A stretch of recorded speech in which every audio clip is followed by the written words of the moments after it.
Hi everybody, my name is JoeDeMers and I'm a professional Lindy Hop and blues dancer. And what that means is I've had the privilege to travel the world teaching Lindy Hop dance and blues dance techniques, also to perform and to compete. I started dancing in 2003 and at that time there was a lot of emphasis on workshops and communities traveling to different cities to meet and train with each other. There was a lot of emphasis on competitions and performances. I've seen the shift change, that still community is an important value, but in a sense it looks different. In 2003, there was a whole lot of discovery happening, and in this year, 2018, people have a really good understanding of what Lindy Hop is and the context that goes with it. And I think there's been an evolution in how Lindy Hop was danced and also how it has spread, and in general, how the community captures the essence of Lindy Hop. One video that, in my opinion, describes what Lindy Hop is, although it's not necessarily a direct description, it's a beautiful description of Lindy Hop, and the spirit and the musicality of Lindy Hop is Don Hampton's video on musicality from I believe, Harangue in the 1990s, maybe 1990, 1994, in between that range. And she beautifully talks about her experience in Lindy Hop, gives wonderful context to what the music is and how it develops. She has audience interactions, and also it's really short. It's about 5 minutes long, but within 5 minutes, you can get a really great understanding of this thing called swing, and also the context that builds into Lindy Hop.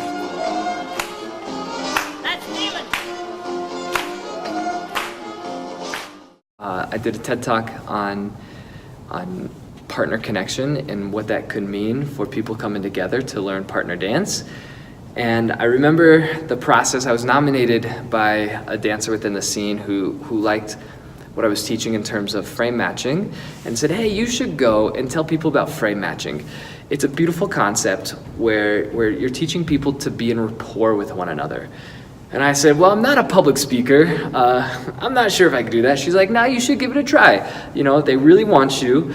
And I said, okay, I'll go give this a try. So as I was working with the TEDx organizers, they liked the idea of making it relatable to high school students. And so my audience members were high school students. I said, okay, well, how about I just talk about partner dancing in general?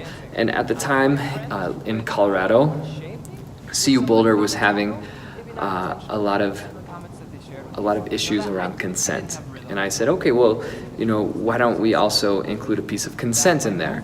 That partner dancing requires initially consent for two people to come together, and that at its basis is the foundation of rapport, right? And then we could use connection to come deeper into the rapport, to go into the step, the musicality, the movement, the expression of the music.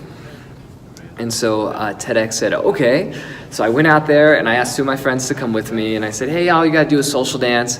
I have a framework for what I'm thinking, but I'm just gonna go out there and I'm gonna speak freely. And so that's what I did. I came up with a framework of ideas to discuss, and I went out and on stage and I shared my thoughts on partner dancing and partner connection. And within my speakers, I think my video